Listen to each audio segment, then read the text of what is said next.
G'day, ZiggyD here, and welcome back to the grim spectacle that is currently my Pillars of Eternity playthrough. In the last episode, we found out a little bit about ourselves. We took a little bit of an inwards time for reflection and learned that we are what's known as a Watcher, and this is the explanation given behind our otherworldly visions that we've been having. Now we have a bit of an idea of some things that we can chase up, some leads for more information. One of such is heading towards the east, I believe, to go to Caed Nua and speak to a particular gentleman there who might be able to give us some more information. One Merewald. We've also got a bit of a side quest to track down a shipment missing from the blacksmith, which could lead to us be able to better equip ourselves because he's offered us a discount, as well as some potentially better wares if we can retrieve that shipment. And who knows, maybe we find some nice things in the process of doing that ourselves that we can, you know, maybe just sort of lift for ourselves, potentially. I have a few things I'd like to check out in town. I'd like to have a bit of a poke around, maybe potentially get a little bit more supplies, because it looks like quite the journey. And I may also have some things I want to attend to in Valewood. You seem to recall that we left a brown bear there that I may wish to return to and investigate further. So I'll have a bit of a poke around town, see what I can find out, and then we'll get ready to head out. I have received confirmation that Lord Radric's heir was not born well. My lord has issued an injunction on all new homesteads until he can be assured that the village has been cleansed of all Eothasians and whatever other undesirables that have brought this curse upon his lands. So the guy's not very happy about the fact that the birth of his child didn't go well. Very understandable, but it seems like he's a very superstitious guy and is taking this out on the town in general. It would be best if you left town as soon as possible. I would suggest returning to your old home. There will be no place for you here. You may stay at the inn until you can make the necessary arrangements, but I would not advise remaining long. I expect Lord Radric will be most thorough in his efforts to purify this place. Interesting.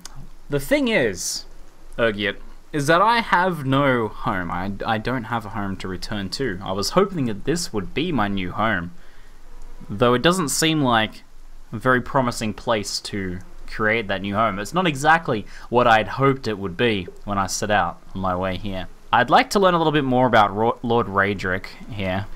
He comes from a line of nobles who have defended these lands since the Ada times. Radric II was an early supporter of the Durwoodian independence during the Revolution, and the current Lord's father perished in the Saints' War.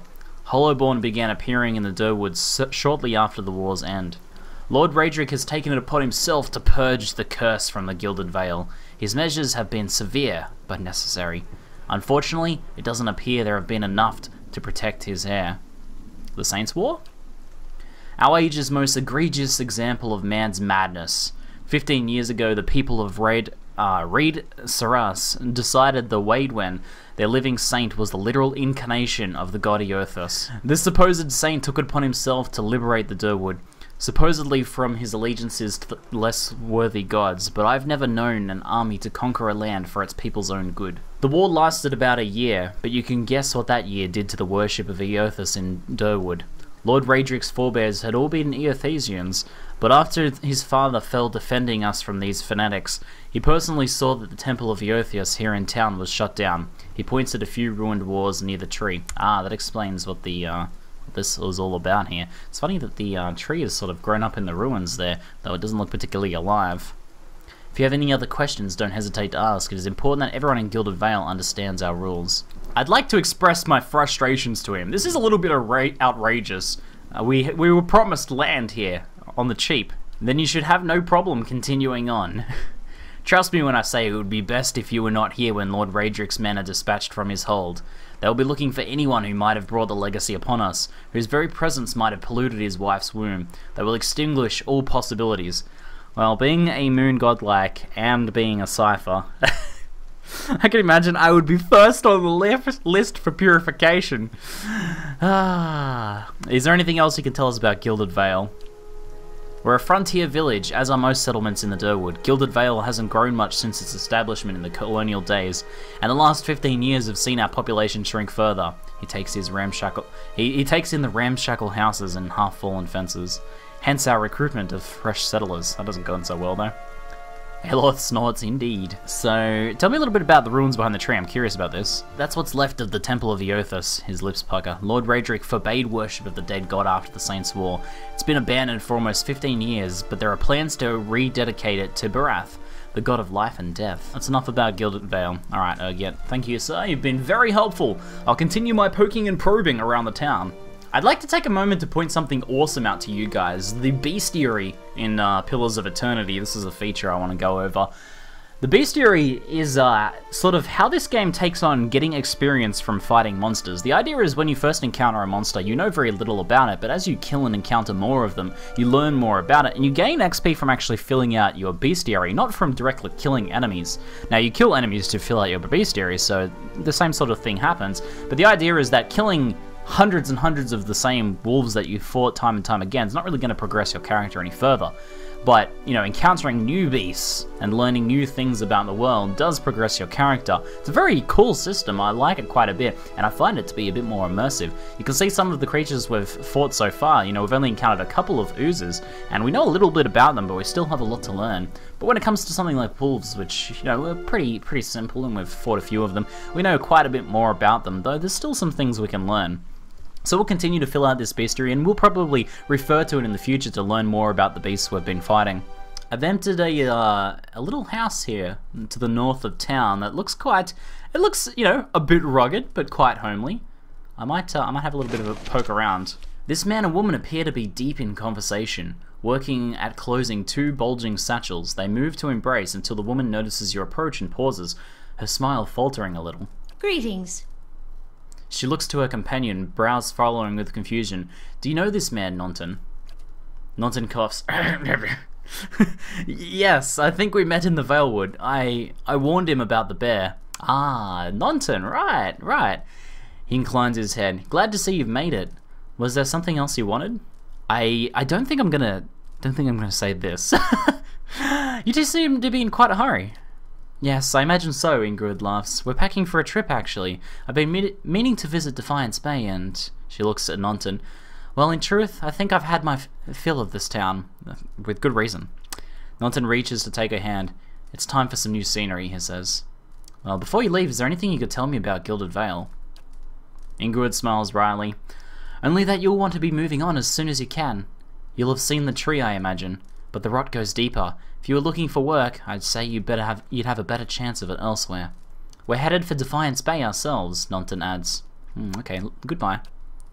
Well, I may be able to put his friend's spirit to rest myself, but it looks like they're making the wise choice in deciding to leave town here.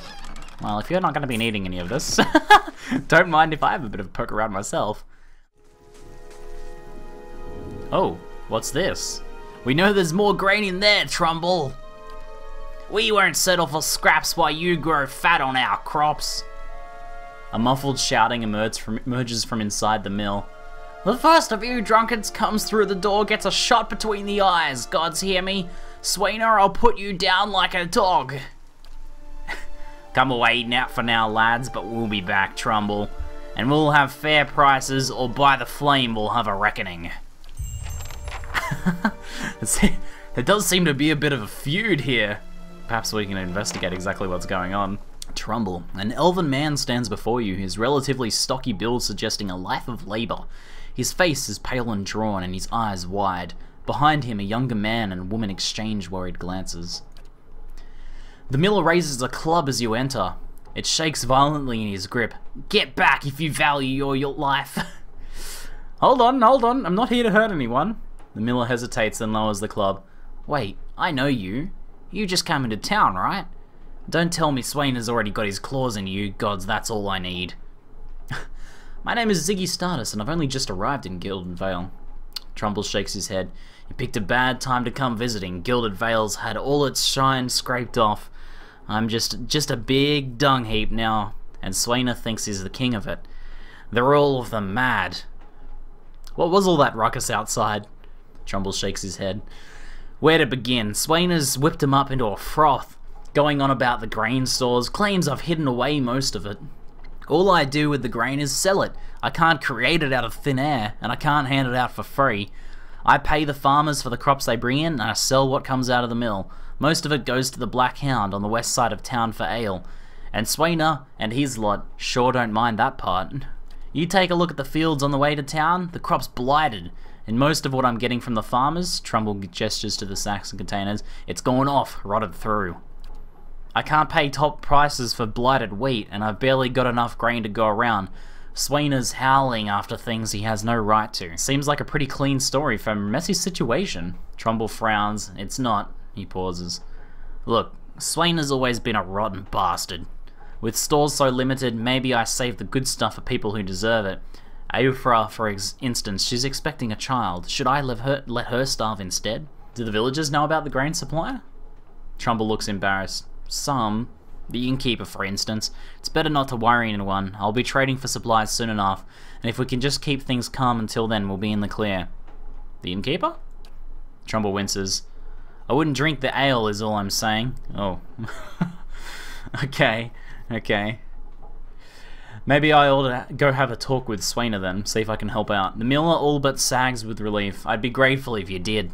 He won't listen to me anymore, but maybe you'll have better luck. Tell him we're all having a hard time of it, and we'll all have to make some sacrifices. We'll be in your debt for it if you can convince him. Interesting. Alright, let's go examine the, maybe the grain supplies for... Oh, no. He might not like that. Hold on. Shh. Maybe if I can sneak behind here, we might be able to have a poke around and see for ourselves what's going on here. Let's just wait. We seem to be out of their sight now. Alright. Let's give this a go. Here's the grain. This grain here seems fine. Let's go ahead and take a sample for ourselves. Alright. So there's some okay grain, but a lot of it seems to be... Here we go. A rancid stench rises from the grain. It's mushy and mottled with green. Ugh. So that's been turned into ale, but it's probably not good for eating, and it could also be the explanation behind the cause of things like, you know, foul births and stuff as well. If the food supply is tainted, that makes a lot of sense. I'll continue to investigate and see what we can find out, and maybe I'll go talk to Swaina as well and see if we can maybe sort of encourage him to be a little bit more reasonable, or maybe find out another side to the story if there is one. Damn, this daily affirmations of focus and efficiency I found is like my handbook for life. All errors can be reforged into lessons. Work hard, work well. All ignorance can be reforged into knowledge. Each generation must forge its successes. All difficulties can be reforged into triumphs. Embrace your station, fulfill your duties of your rank, and meddle not in the affairs of betters. Maybe not that one. All loss can be reforged into strength. Value the work of others, and they will value your works in return, and all souls can be reforged into whatever we will. I love this. This is good. This is like things I try to keep in mind every day. Now guys, there's something very important that I haven't done yet, as was pointed out to me in the last episode, and I just now remembered. Here we go. Ah, there he is! Now he's actually following us around. Of course. How foolish of me. One must equip their pet in order to have it exist in the real world. But now we actually have our little doggy following us around. And now, if we find his master, he might be able to react to it as well. Oh, we have a companion. He's so cute. That's much better. That feels much better. This ale tastes funny to you? Now I feel like I know something I shouldn't. I should probably avoid drinking the ale myself, right? I've picked up a bit of it, but I think I'll be avoiding that. There's a cat. Hold on. We better keep the Black Hound away from the cat. Alright, they seem friendly with each other, luckily. Alright, let's talk to Aufra here. A Derwoodian woman is standing in front of a fireplace. I believe... Did we hear that she was... Yeah, she was pregnant. Humming a quiet tune to herself, or perhaps to her unborn child, for she is clearly quite pregnant. She turns her head slightly as you enter. How do you do? Well, finally, I was starting to think... The woman makes a startled noise once she turns around and sees you. Oh, I'm sorry, I was expecting someone else. She gives you a cautious smile. Can I help you? I think I know something about this. Nice cat. She smiles brightly. Oh, thank you. She's a sweetheart. Keeps the house clear of mice, too. I'm warming up the social interaction here. Who are you expecting? My sister, Kalisha. Oh, no. Is traveling with one of our caravans. She sent a letter before she came. She said she was going to pay her way by working as a guard for the caravan master. She always was a tough one. She pauses. I don't suppose you've seen her on the road, or all the caravan perhaps. It's Master Odima's. I knew this name. I knew Eufra's name. The caravan was attacked and we escaped, but Kalisha was caught in a beerwick. She covers her mouth with a hand, eyes wide with horror. For a few moments she can manage nothing but a strangled, voiceless gasping, her eyes brimming with tears. I knew. I told her it was a dangerous path to take. Kalisha was always so certain she could take on any danger, she sniffs. Oh, my poor sister. I'm sorry, stranger, I just can't believe she's gone. If only I hadn't called her here. If I hadn't written to her, she might still be alive somewhere. Her face crumples, and a solitary tear slides down her cheek. Quit you sniveling. Why did you send for Kalisha? She wipes her eyes. I'm worried about the baby. About the legacy. I've told Kalisha as much as I could, but all I know is that for a long time now, every child born in Gilded Vale has been soulless, empty. It's happened to so many mothers, and Lord Raedric, he's exiled all of them, calling it a sign of the gods' disfavor, she sniffs. With my Hearthord gone, I don't know how I'd manage if I lost my home too. I hoped Kalisha would help me.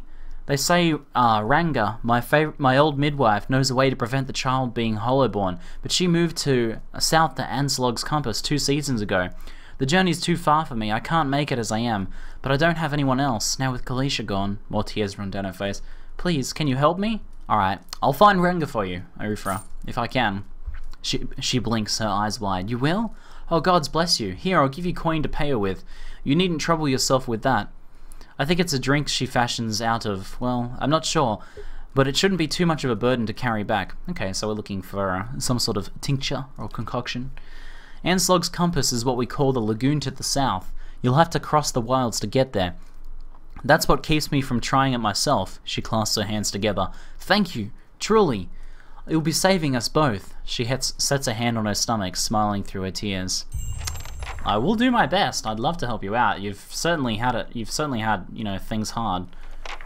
This worn, dog-eared book is titled Travels Upon the Keldglass Sea. There's an etched illustration of a vast finned leviathan. Cool. Alright, let's head out. I'm gonna talk to Tenfrith and see how he's going. Ah, it's you, my savior! He makes a sweeping gesture to indicate the kitchen around you. It's so good to be back. Do not think I will let this go unrewarded. I have decided that you have earned the right to learn one of my most closely guarded secrets, my dearest recipe. After this, you will eat nothing else. A savory pie to keep you hale and hearty. May it serve you well in your travels. Ah, Tenfrith, thank you, sir. I do oh so love pie. It's one of my favorite foods, and breaking character for a moment, this is not just in-game either. So I believe now I've learned a recipe, and the way that this works is that you have a crafting here, and we should be able to craft it here. Savory pie, there we go. So we need wheat, we need beer. Oh, it's a beer pie as well, an ale pie. Love it. Meat, and we actually have everything we need for this. You know what? While we're in the kitchen, let's bake a pie. Oh, delicious. Let's have a look here. 10 plus max endurance, 1 plus might, 1 plus perception for a few minutes. So this is a nice one to sort of have before combat. A nice boost. Excellent. I think I'm going to have this ready so I can eat this pie at the next sign of danger. Nothing like a pie to strengthen the man. So here's Swainer. Let's talk to him and see what we can find out. Welcome. Don't know who you are and don't much care. Keep walking. We're not here to chat with foreigners. Aloth narrows his eyes. Careful, looks like they're cut from the same cloth as those rowdies who attacked me. He wrinkles his nose. Smells like it too. I saw you outside of the mill. What was that all about? Well, someone fancies themselves a meddler, eh? What's that about? It's about Trumbull thinking he's king of the town on account of he's got the mill to his name. The dwarf's jowls quiver with rage. It's about him barely giving us anything for the wheat we bring him, and then cutting our purses when we need to buy grain. It's about farmers going hungry while some bastard gets rich off their crops. That's what it's fucking about. Now shove off, mate. I love this guy. What if I buy you all around? Will you talk to me then? Swainer considers it briefly. He looks to the others. Fair enough. You gotta bring us something to wet our throats. It might be I'll feel like trading words. Alright, I have some ale, I think. Maybe that'll work. Or maybe I better talk to the bartender and see if I can order around. Well met, friend.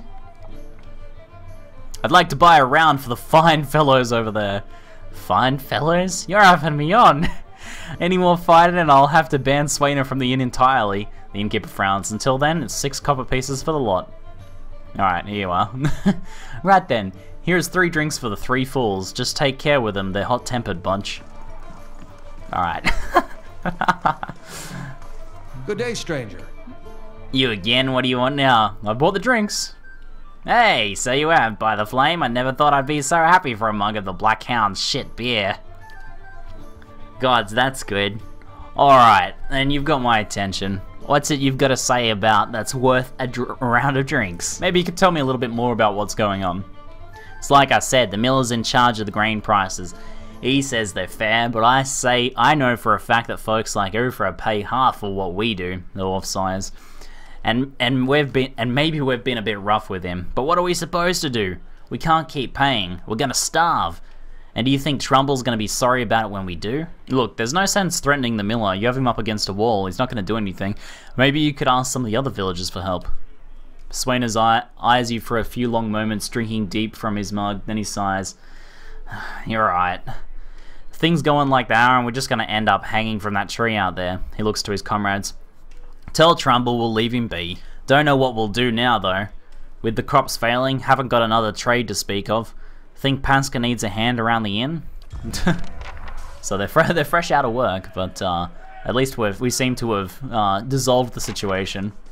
If you're not an ale, I don't have business with you. I love it, I love it. Alright, we'll go talk to Trumbull soon and let him know, I guess, the good news. Okay, let's head north to Valewood. It'll take you 8 hours to complete the journey. Alright, we've loaded up on supplies. I also found a few tools in the blacksmith as well that I picked up, a grappling hook and also a crowbar, so never know when either of those are going to come in handy. First things first, there was a wall over here that we had a bit of trouble climbing, which we may be able to actually do something with now. Let's go ahead and use the grappling hook. You give the grappling hook a few swings for momentum and let it fly, and the hook lodges easily behind a pile of stones at the upper ledge of the wall. A few tugs on the rope suggest that it will stay put. I love in these scenes as well how they have the sound effects in the background. Hear the swinging grappling hook then? Perfect, perfect. Alright, let's climb to the top. With the help of the rope, you make your way up the face of the wall and over the side. Awesome. What do we have up here? So, someone who, I guess, has not done so well. Well, we have some camping supplies, which I'm carrying the maximum camping supplies, which is 4 that I can hold at once here. We do have some interesting things here. We have it looks like some enchanted gloves of reflexes and a note that perhaps I can examine. Let's have a look. I'm very excited. Very excited. Firstly, the Scrawled Letter. I do not think you will ever see this, but you were right, Fulvano. We should have journeyed south together and been safer for it. I would tolerate all of the gloating in the world if I might live to hear it. I have put myself out of reach of the beasts circling below, but I am done for all the same. I do not think I will rise again. Whoever finds this, pray for me. Perhaps in the next life I shall be a trapper of wolves. Ah, the wolves we put down below the wall here had sort of trapped him. He scrambled up to the top and was trapped and I guess eventually just died of exposure to the elements and starvation. Well then, I suppose the only thing I can do is honor him by putting his gloves to good use. Though never famed as he would claim, the valiant explorer Fulvano was known as an eccentric who wished to see the world. Where possible, he travelled by foot to gain a local's appreciation of the sight, sound and smells of the land he passed through. In practice, however, Fulvano often claimed that his explorations proved only that the world outside of the Valian republics was a foul, smelly place that paled in comparison to his homeland. So he was an explorer, but not very fond of most of the places he found. These gloves are said to belong to Fulvano, who often found himself in need of some protection as he climbed harsh terrain or maneuvered through forests. While thick enough to provide some warmth, they are meant first and foremost to be flexible enough to not hinder delicate tasks. So with the aid of these gloves, I guess he was able to scale the wall that we had trouble with. I think reflexes are more helpful for someone dealing with more melee combat, which is more oriented at me, so I think I'll go ahead and equip this. And this is not just greed speaking, though maybe a little. Let's go ahead and equip those. So that brings our reflexes up nice and high as well. 47 total reflexes over there. A very, very nice find. And we have a few little plants to scoop up here as well. Some blood moss and things. Alright, looks like we can head back down now. Poor doggy couldn't make it up. From the edge of the wall, you can see an old cobblestone road turning south and patchy trees of the Valewood. Your grappling hook and rope are still here, allowing for a relatively easy descent. Climb down. You swing yourself over the side and pick your way back down to ground level.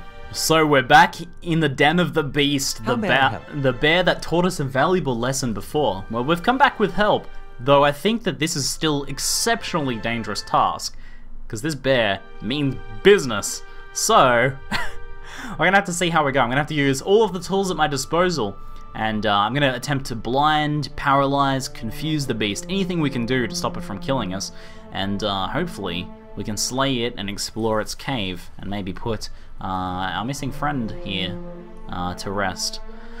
Okay, guys. Wish me luck, wish me luck. I think I'm gonna need it here. Alright, so let's sneak forwards a little bit. Yeah, nice and quiet. Okay, there is the bear himself. So let's position ourselves here. We're gonna wanna have ourselves a fair bit of distance. Let's get him right on the edge of our vision here. Okay. I don't know if our little doggy is gonna get in the fight or if he's gonna do the smart thing and retreat. I hope he doesn't get himself killed. Okay. Let's give this a go. Yes. So we have a few options here. For spells, I have the ability to confuse the bear, and I also have this one which can decrease his will and leave him dazed, which could be fairly helpful. I think, though, a paralysis is probably the best way for me to begin. So I actually have the ability to paralyze him. Let's grab just here. Mental binding overwhelms the target's mental ability to communicate with his own body, paralyzing it, causing its soul to emit a shockwave that can leave nearby enemies stuck. So okay, so hopefully this should paralyze him. Now I'm going to go into slow mode, and we are going to attempt to cast this spell. I'm actually going to pause. I'm going to cast this spell, and I'm going to follow up just in case with Bewildering Spectacle as well, which no, let's go with the Dazzling Lights to daze him and drain his will as well, which could help with follow-up tasks. So let's see if I can target him directly. Hopefully, if I paralyze him on the spot, that should be effective. Hopefully we can cast both of these spells at once. Wish me luck! Alright, creeping into position there. Casting my spell. No, what are you doing? What are you doing? How close does he need to get? Let's have a look. Range 6 meters. Oh, okay. It is fairly close range. Alright, we gotta be careful and pay attention with things like that. Well, let's try and get him just there. Alright, he's casting his spell. Alright, that's good. That's good. Okay, now I think I'm going to use my bow to deal some damage here, and I will probably follow up with more sort of spells to save him from killing me rather than damage dealing spells. But hopefully this sort of follows up and helps as well. Alright, dazed so far, that's good, that's good. Now I will try and do some damage with spells here though. I have Minor Missiles. Fan of Flames is a pretty short range. Let's go for Ray of Fire. That seems like it'll be pretty effective potentially. And then I'm probably going to have him retreat after that. Oh no, oh no, oh no. Okay, maybe I should try and retreat. Maybe I should try and retreat. Okay. Oh, I don't like my chances here. So he is currently dazed. It should hopefully make it hard for him to actually hit me. I don't know, guys. I don't know. All right, but let's see if I can confuse him now. Hopefully that'll help. Yes, yes, excellent. All right, that seems to have scared him off as well. All right, this is good. This is good. Fan of Flames might be a bit of overkill. Let's go for the ray, the fire ray here as he retreats. It's going to take me a while to be able to cast that spell. Alright, I'll continue building up focus. Alright, can I get the Fan of Flames casting? It's getting ready to cast. How is he going for status effects? Still 8 seconds of daze there. I can potentially try and blind him myself. We'll do that when he's about to attack. Alright, for now we'll keep attacking ourselves. Alright, well, hold on. Alright, let's try and blind him now since he's coming into melee. Will be on seek. I took a hit. Okay, he's starting to take some damage from fire. Switch over to my melee weapons. And I may wish to enjoy take a potion of endurance here so that I can hopefully survive the bear's assault. Alright, the fire was somewhat effective. He's still channeling it. It's gonna mean a lot of damage. I've taken some more damage myself. Alright, we're gonna go back to attacking ourselves now. How is the bear doing? The bear is badly injured. Continue burning him down. Continue burning him down. Yes! There we go. There we go. Overwhelmed. We just have so many powerful spells to distract, confuse, daze the enemy that, you know, we can overwhelm a bear, even though it's a much stronger beast than we are, that's for sure. But we did it, guys. We did it. Good work, good work. Alright.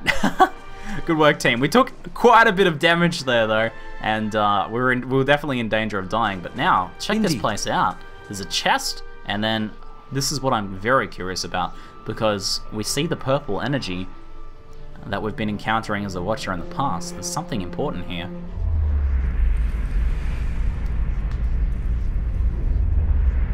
Lost Spirit. A figure drifts suspended in the musty air of the cavern. Its form and features blur and twist in cascading ripples of incandescence. You feel its energy eddying about your limbs, filling them with a heavy chill. I reach out. You reach out a hand for the spirit. In the moment of contact, you feel as if you have been struck a blow, head reeling as you tumble helplessly into a waiting darkness. Light blooms at the edges of your vision. You feel the sun at your back, and the weight of a bow in your hand. You know suddenly that you have come a long way from the vale hunting deer. Now you are standing before a cavern, and the darkness extends far into the depths. Even so, your friend strides out before you, his red cloak flapping at his heels. You follow, heart hammering in your chest, as he leads you deeper into the cavern. There is a roar like thunder echoing around you. Fear seizes you, casts you stumbling back towards the exit, towards light and escape. You see a glint of steel. There is a sudden, terrible flash of agony behind your knee. You scream, stumble, and fall. Oh dear God. Your thoughts are chaos, lanced through with pain. But in a moment of terrible clarity, you see your friend look back from the mouth of the cavern, his dagger daubed in crimson to match his cloak. Betrayal. And then there is a great dark shape above you, and then there is more pain. The vision recedes and you are thrown back into yourself with seemingly resentful force. The corpse lies at your feet, and Spectre lingers. In a span of energy between you both, you feel a sense of questioning, of confusion, of anger. I met him on the road, your friend. A sudden lashing anger emanates from the spirit. Rage and grief seem to pour from the gleaming figure like smoke. I'll find him and see that he answers for what he's done to you. For a moment, the spirit seems to burn bright, and your head fills with a sickly triumph. The spirit seems to weaken with the force of its own exaltation, growing fainter and fainter until you are alone once more. Betrayal can never be forgiven. Wow, I didn't expect that. So his friend actually cut his leg and left him for the bear to take out. He actually wanted to end him. Well, hopefully he's still in town and hasn't made off yet, so that we can go talk to him and confront him about this. In the chest we find a great sword, a large and powerful looking sword. There's also mice crawl through the eye sockets and over femurs. Grizzly. And I don't just say that because this was the cave of a grizzly bear.